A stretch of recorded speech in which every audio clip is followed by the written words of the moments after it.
जरा कल्पना करके देखिए एक ऐसे साम्राज्य की, एक ऐसा साम्राज्य जो इतना बेहिसाब अमीर और फौजी ताकत में इतना खूंखार था कि दुनिया जीतने निकले सिकंदर महान की सेना ने भी उसके सामने घुटने टेक दिए थे। बिल्कुल, मतलब सिकंदर की वो सेना जिसने आधी दुनिया को रौंद दिया था। हाँ, वही सेना। उस साम्राज्य के हाथियों की फौज का खौफ देखकर वो सचमुच पीछे मुड़ गई। और अब इस विरोधाभास को देखिए। आप सोचेंगे कि ऐसी जगह इतिहास में सिर्फ अपने खूनी युद्धों के लिए ही जानी जाएगी, है ना? जाहिर है कोई भी यही सोचेगा। लेकिन नहीं, ठीक उसी भौगोलिक क्षेत्र ने, उसी मिट्टी ने दुनिया को शांति और अहिंसा के सबसे महान दर्शन भी दिए।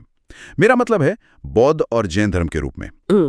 तो आज की इस डीप डाइव में हम जिस विषय की गहराइयों में उतर रहे हैं वो सिर्फ किसी एक राज्य का इतिहास नहीं है। सही कहा, हम बात कर रहे हैं बिहार के संपूर्ण इतिहास की। स्रोतों के आधार पर अगर देखें तो ये प्राचीन दुनिया की सिलिकॉन वैली थी जहां दुनिया भर के लोग नए विचारों और शिक्षा के लिए आते थे। और साथ ही ये प्राचीन दुनिया का वॉशिंगटन डीसी भी था जहां से पूरे उपमहाद्वीप की सत्ता चलती थी। तो आज हम सिर्फ ये नहीं देखेंगे कि क्या क्या हुआ, बल्कि ये समझेंगे कि ये सब चीजें काम कैसे कर रही थी। और देखिए, ये जो शुरुआत आपने की है ना, ये अपने आप में इस पूरी कहानी का सार है। मतलब अगर हमें इस विरोधाभास को, इस पूरी ऐतिहासिक पहेली को सुलझाना है तो हमें सबसे पहले जमीन की तरफ देखना होगा। जमीन मतलब भूगोल की बात कर रहे हैं आप? बिल्कुल, मेरा मतलब है गंगा नदी और उसकी सहायक नदियों ने जो पूरा बेसिन तैयार किया, वो इस पूरे ऐतिहासिक नाटक का मेन स्टेज है। हम जिसे वैदिक काल कहते हैं, उस समय इस क्षेत्र को मगध के नाम से जाने जाने लगा था। मगध। हाँ, तो जब इंसान खानाबदोश जिंदगी छोड़कर एक जगह बसने लगा तो गंगा के इस उपजाऊ मैदान ने उसे एक बहुत बड़ा तोहफा दिया। अच्छा। और वो था कृषि का सरप्लस, यानी जरूरत से ज्यादा अनाज का उत्पादन। अच्छा। और मानव इतिहास का ये एक बहुत ही सीधा सा नियम है। मतलब जब आपको कल के खाने की चिंता नहीं होती ना, तब आप सिस्टम बनाने, राजनीति करने और दर्शन पर सोचने के लिए आजाद हो जाते हैं। रुकिए, मैं इस सरप्लस वाली बात को थोड़ा और समझना चाह रही हूँ। तो क्या सिर्फ ज्यादा अनाज उगने से ही लोग बस्तियां बनाकर महाजनपद जैसे इतने शक्तिशाली राजनीतिक ढांचे में बदल गए? हाँ, एक तरह से यही हुआ। क्योंकि मैंने नोट्स में पढ़ा है कि 600 ईसा पूर्व के आसपास ये जो छोटी बस्तियां थीं वो बड़े महाजनपदों में बदल रही थीं। हाँ। जिनमें मगध और वज्जी सबसे प्रमुख थे। हाँ। वज्जी जिसे लिच्छवी गणराज्य भी कहते हैं। एकदम सही। और यहीं पर वैशाली का जिक्र आता है, दुनिया का पहला गणराज्य। हाँ। अब मुझे यहीं पर थोड़ा शक हो रहा है, मतलब 600 ईसा पूर्व में, हाँ, उस वक्त जब पूरी दुनिया में एक छत्र राजशाही का बोलबाला था, क्रूर राजाओं का शासन था, तब बिहार में कुछ लोग एक गणराज्य या रिपब्लिक चला रहे थे। ये कैसे संभव था? मतलब कोई राजा आकर उन्हें कुचल क्यों नहीं देता था? और बिना राजा के ये सिस्टम काम कैसे करता था? ये बहुत ही वाजिब सवाल है। देखिए, जब हम गणराज्य शब्द सुनते हैं ना, तो हमारे दिमाग में आज की संसद या ईवीएम मशीन आ जाती हैं। हाँ, बिल्कुल। वैशाली का गणराज्य वैसा नहीं था, लेकिन अपने समय के हिसाब से ये एक बहुत बड़ी वैचारिक छलांग थी। इसे ऐसे समझिए, सत्ता किसी एक राजा के हाथ में नहीं थी जो अपनी सनक के आधार पर फैसले ले ले। तो फिर फैसले लेता कौन था? इसके बजाय एक संथागार होता था, यानी एक असेंबली हॉल। जो प्रमुख कुलीन या प्रतिनिधि होते थे वे वहां इकट्ठा होते थे।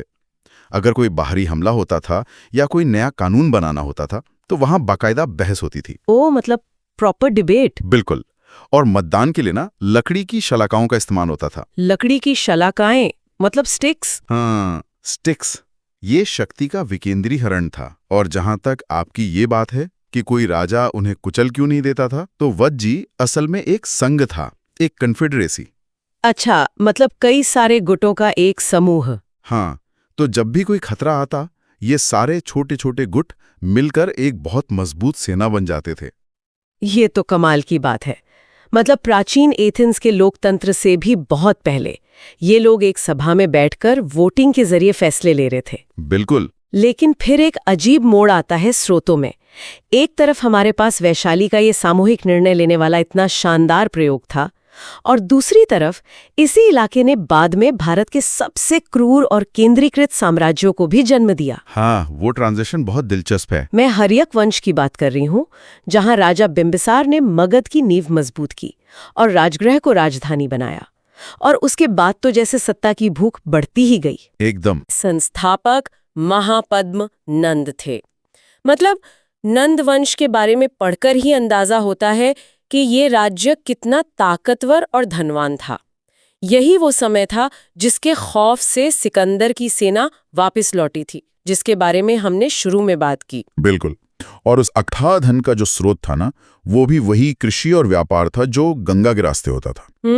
नंदों ने टैक्स वसूलने का एक इतना सख्त और कुशल सिस्टम बना लिया था कि उनके खजाने हमेशा भरे रहते थे, और उसी पैसे से उन्होंने एक ऐसी विशाल सेना खड़ी की जिसमें हजारों हाथी थे। हजारों हाथी? बाप रे! हाँ, और प्राचीन दुनिया में हाथियों की सेना का मतलब था आज के जमाने के टैंक। बिल्कुल अनस्टॉपेबल। लेकिन देखिए, इतनी ज्यादा केंद्रीकृत सत्ता और इतनी बड़ी सेना को संभालना कोई आसान काम नहीं था। जनता पर टैक्स का बोझ बहुत ज्यादा था और यहीं से असंतोष पनपने लगा। और इसी असंतोष का फायदा उठाया गया मौर्य साम्राज्य की स्थापना में। 322 ईसा पूर्व में चंद्रगुप्त मौर्य ने मौर्य साम्राज्य की नींव रखी। हाँ। लेकिन हम सब जानते हैं कि इसके पीछे का जो असली दिमाग था वो उनके गुरु चाणक्य का था। हमने अक्सर सुना है कि चाणक्य का प्रशासन एक चमत्कार था। लेकिन मैं जानना चाहती हूँ कि ये चमत्कार असल में काम कैसे करता था। मतलब ये सिर्फ कोई किताबी ज्ञान तो नहीं था ना? नहीं, ये बिल्कुल व्यावहारिक सिस्टम था। चाणक्य ने जो अर्थशास्त्र लिखा वो सिर्फ राजनीति की कोई फिलॉसफी की किताब नहीं है। वो एक तरह से एक पूरे साम्राज्य को चलाने का मैनुअल है, एक रोल बुक की तरह। हाँ, उन्होंने इकोनॉमी को पूरी तरह से राज्य के कंट्रोल में कर दिया था। खानों पर यानी माइंस पर, जंगलों पर, हथियारों के निर्माण पर, इन सब पर राज्य की मोनोपोली थी। ओह, सब कुछ सेंट्रलाइज था। बिल्कुल। और उन्होंने टैक्स चोरी रोकने के लिए एक ऐसा खुफिया तंत्र, एक स्पाई नेटवर्क बनाया जो समाज के हर स्तर पर काम करता था। हर स्तर पर? मतलब कैसे? मतलब व्यापारियों से लेकर भिखारियों तक के भेष में जासूस होते थे। अरे बाप रे! हाँ, तो ये कोई जादुई चमत्कार नहीं था, बल्कि एक अत्यधिक अनुशासित, डेटा ड्रिवन और निर्मम ब्यूरोक्रेसी थी जिसने पूरे उपमहाद्वीप को एक धागे में पिरो दिया था। अब हम उस विरोधाभास पर आते हैं जिसका मैंने बिल्कुल शुरुआत में जिक्र किया था। एक तरफ नंद और मौर्य जैसे विशाल, विस्तारवादी और आक्रामक साम्राज्य है। चाणक्य का ये इतना निर्मम स्पाई नेटवर्क है। और फिर इसी भूमि पर कलिंग युद्ध होता है। सम्राट अशोक महान उस युद्ध में हुए भयंकर नरसंहार को देखते हैं और उनका हृदय परिवर्तन हो जाता है। वे बौद्ध धर्म अपना लेते हैं। हाँ, एक बहुत बड़ा शिफ्ट। सिर्फ इतना ही नहीं, ये वही भूमि है जहां गौतम बुद्ध को बोध गया में पीपल के पेड़ के नीचे ज्ञान मिला। यहीं भगवान महावीर का जन्म हुआ जो जैन धर्म के 24वें तीर्थंकर थे। बिल्कुल। तो मेरा सवाल यह है, एक ही भौगोलिक क्षेत्र सत्ता की सबसे चरम आक्रामकता और सबसे चरम अहिंसा दोनों का केंद्र कैसे बन सकता है? मतलब ये मैकेनिज्म काम कैसे करता है? जब आप इसे इस तरह से एक साथ देखती हैं ना, तो ये विरोधाभास बहुत गहरा लगता है। हाँ। लेकिन मानव मनोविज्ञान और इतिहास को करीब से देखें तो ये एक बहुत ही स्वाभाविक सी प्रतिक्रिया है। स्वाभाविक कैसे? देखिए, जब कोई समाज अत्यधिक भौतिक समृद्धि और असीमित सत्ता हासिल कर लेता है, तब अक्सर एक आध्यात्मिक शून्यता पैदा होती है, एक वैक्यूम आ जाता है। ये तो आज के समाज में भी दिखता है। बिल्कुल। जब आपके पास सब कुछ होता है, पैसा, ताकत, सेना, तो अचानक समाज के जो बुद्धिजीवी हैं वो ये सोचने पर मजबूर हो जाते हैं कि क्या बस इतना ही है? इस सब का अंतिम उद्देश्य क्या है? राइट। कलिंग युद्ध में जो लाखों लोग मरे, उसने अशोक को यही सोचने पर मजबूर किया। बुद्ध और महावीर दोनों ही राज परिवारों से आते थे। उन्होंने वो सत्ता और विलासिता देखी थी, तो उन्होंने उसे रिजेक्ट कर दिया। हाँ, उन्होंने सत्ता की निरर्थकता को पहचाना और एक वैकल्पिक मार्ग दिया, करुणा, अहिंसा और आंतरिक शांति का। ये सत्ता के चरम पर पहुंचने के बाद समाज द्वारा खुद को बैलेंस करने का एक तरीका था। ये बहुत ही खूबसूरत नजरिया है। मतलब अत्यधिक हिंसा और सत्ता ने ही उस वैक्यूम को जन्म दिया जिसे बुद्ध और महावीर के दर्शन ने भरा। एकदम सही। और जब आपके पास राजनीतिक स्थिरता होती है और साथ ही ऐसी गहरी दार्शनिक सोच होती है, तो मुझे लगता है कि ये शिक्षा और रिसर्च के लिए सबसे बेहतरीन माहौल बनाता है। बिल्कुल बनाता है। और इसी माहौल ने प्राचीन दुनिया के ग्लोबल नॉलेज हब को जन्म दिया। हम बात कर रहे हैं नालंदा विश्वविद्यालय और विक्रमशिला विश्वविद्यालय की। हाँ, और जब हम नालंदा की बात करते हैं ना, तो हमें आज की आधुनिक यूनिवर्सिटीज को दिमाग से निकाल देना चाहिए। क्यों? वो भी तो यूनिवर्सिटी ही थी। लेकिन ये सिर्फ एक स्थानीय स्कूल या आज के कॉलेज जैसा नहीं था। आप इसे प्राचीन दुनिया का अल्टीमेट पीयर रिव्यू बोर्ड कह सकती हैं। ओह अच्छा, ये बौद्ध दर्शन, गणित, खगोल विज्ञान, तर्कशास्त्र यानी लॉजिक और चिकित्सा पर बहस और शोध का सबसे परिष्कृत केंद्र था। दुनिया के अलग अलग हिस्सों से, चीन, कोरिया, तिब्बत और मध्य एशिया से छात्र हजारों मील की खतरनाक यात्राएं करके यहाँ आते थे। हाँ, और मैंने स्रोतों में पढ़ा है कि वहाँ एडमिशन लेना कोई आसान काम नहीं था। मतलब ऐसा नहीं था कि आपने फीस दी और आपको सीट मिल गई। मुझे वहाँ के द्वारपालों वाला हिस्सा बहुत दिलचस्प लगा। क्या आप उस गेट कीपर वाले प्रोसेस को थोड़ा समझा सकते हैं? बिल्कुल।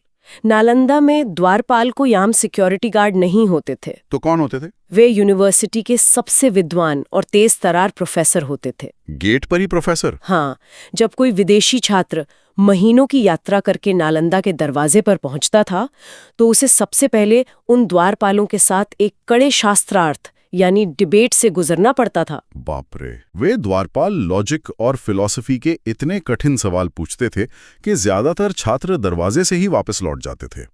अगर आपकी बुद्धि पर्याप्त तेज नहीं है तो आप अंदर कदम भी नहीं रख सकते थे। ये तो क्वालिटी कंट्रोल का एक अविश्वसनीय तरीका है। बिल्कुल। और अंदर 3 बड़ी इमारतों में फैला एक विशाल पुस्तकालय था जिसे धर्मगंज कहा जाता था।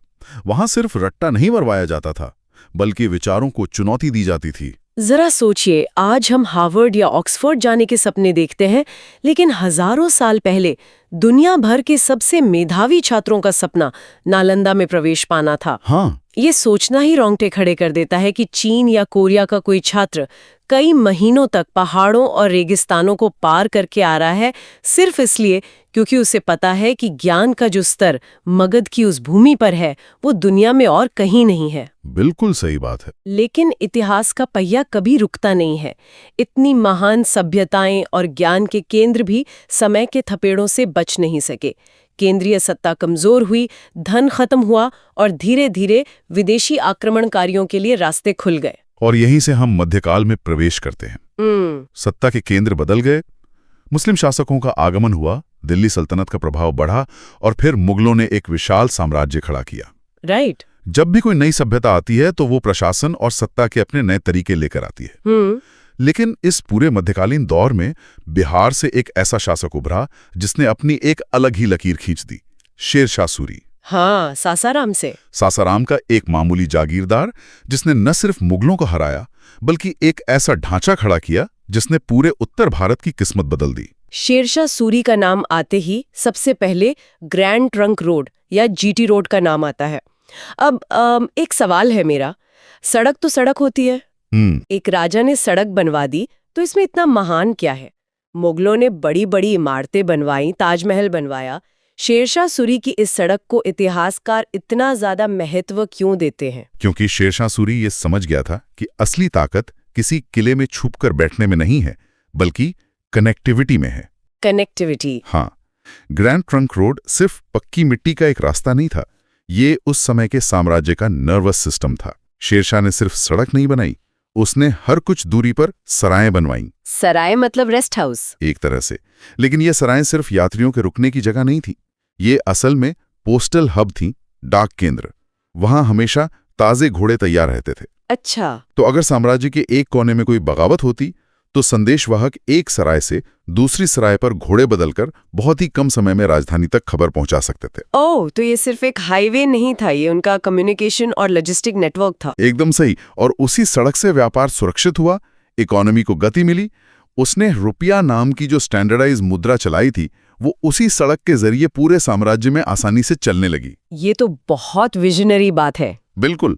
शेरशाह सूरी ने सिर्फ 5 साल शासन किया, लेकिन उसने जो प्रशासनिक और ढांचागत सिस्टम बनाया वो इतना मजबूत था कि बाद में अकबर जैसे महान मुगल सम्राट ने और यहां तक कि बहुत बाद में अंग्रेजों ने भी उसी रेवेन्यू और कम्युनिकेशन सिस्टम की नकल की। और अंग्रेजों की बात करें तो जब आपके पास इतना उपजाऊ क्षेत्र हो, इतनी अच्छी कनेक्टिविटी हो और व्यापार के लिए नदियां हों, तो जाहिर है कि बाहर की शक्तियां आकर्षित होंगी ही। बिल्कुल, होनी ही थी।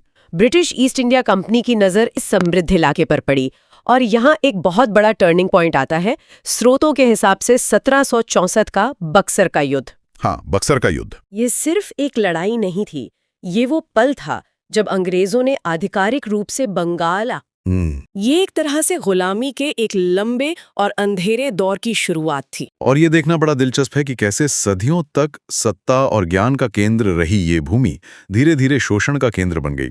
अंग्रेजों ने यहाँ की उपजाऊ जमीन का इस्तेमाल अपने मुनाफे के लिए करना शुरू कर दिया। उन्होंने ऐसे जमींदारी सिस्टम लागू किए जिन्होंने किसानों की कमर तोड़ दी। और इसी शोषण ने उस चिंगारी को जन्म दिया जिसने आगे चलकर पूरे भारत की आजादी की नींव रखी। मैं बात कर रही हूँ 1917 के चंपारण सत्याग्रह की। हाँ, एक ऐतिहासिक पल। अब हम सबने स्कूल की किताबों में पढ़ा है कि महात्मा गांधी आए और उन्होंने चंपारण से अपना आंदोलन शुरू किया, लेकिन जो बात रिसर्च में गहराई से सामने आती है और जिसने मुझे भी बहुत हैरान किया, वो ये है कि आखिर चंपारण ही क्यों? वहाँ ऐसा क्या हो रहा था जिसने इस जगह को सत्याग्रह का टेस्टिंग ग्राउंड बना दिया? उस शोषण का मैकेनिज्म क्या था? देखिए, चंपारण में जो हो रहा था उसे तिनकठिया प्रणाली कहा जाता था। तिनकठिया? हाँ, यूरोपीय नील बगान मालिकों ने एक ऐसा क्रूर सिस्टम बनाया था जिसके तहत किसानों को अपनी जमीन के 3/20वें हिस्से पर अनिवार्य रूप से नील यानी इंडिगो की खेती करनी ही पड़ती थी। और नील तो कोई खाने की चीज भी नहीं थी। बिल्कुल नहीं, ये अंग्रेजों की कपड़ा मिलों के लिए एक डाई या रंग थी। और सबसे बुरी बात ये थी कि नील की खेती जमीन की पूरी फर्टिलिटी चूस लेती थी। ओह, मतलब जमीन बंजर हो जाती थी। हाँ, उसके बाद उस जमीन पर आप अनाज नहीं उगा सकते थे। किसान भुखमरी के कागार पर थे, उन पर मनमाने टैक्स लगाए जा रहे थे और वे कानूनी रूप से बंधे हुए थे। मतलब ये पूरी तरह से एक लीगल और इकोनॉमिक जाल था। बिल्कुल। और जब गांधी जी वहां पहुंचे तो उन्होंने कोई हथियारबंद बगावत नहीं की।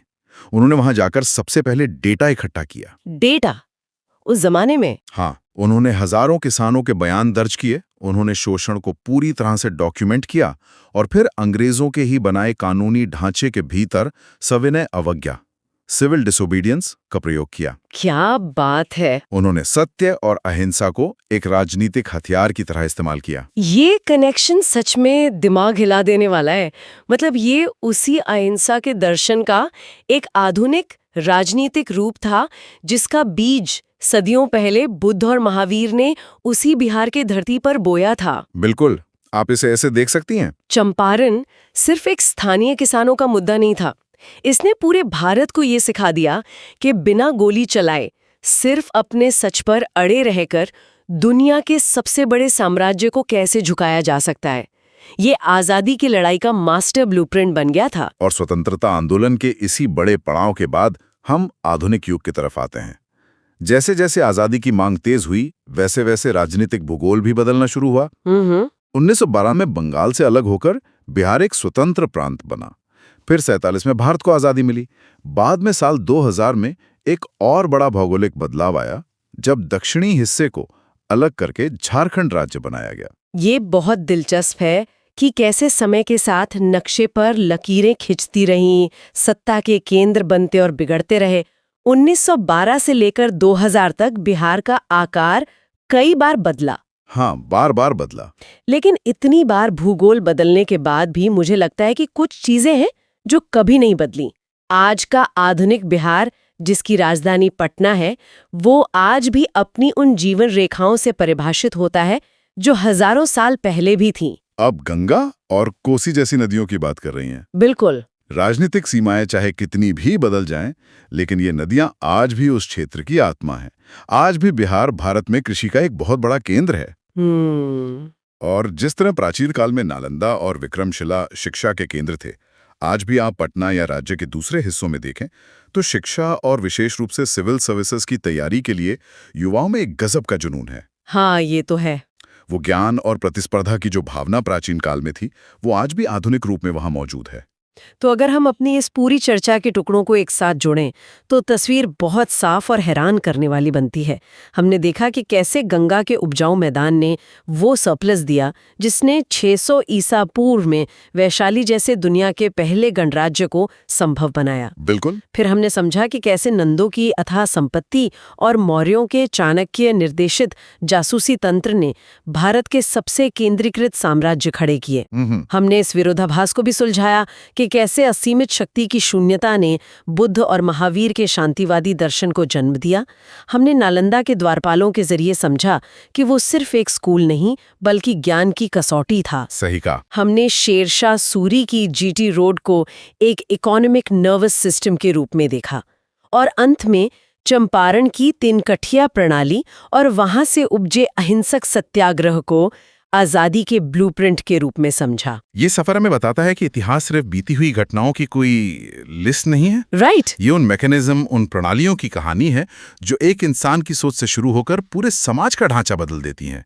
ये हमें दिखाता है कि कोई भी भौगोलिक क्षेत्र एक ही ढांचे में बना नहीं रहता। हाँ। वो लगातार खुद को तोड़ता है और नए रूप में गढ़ता है। ये बात हमें सच में बहुत कुछ सोचने पर मजबूर करती है। अब इस चर्चा को खत्म करने से पहले मैं एक विचार आप सभी के लिए छोड़ना चाहती हूँ।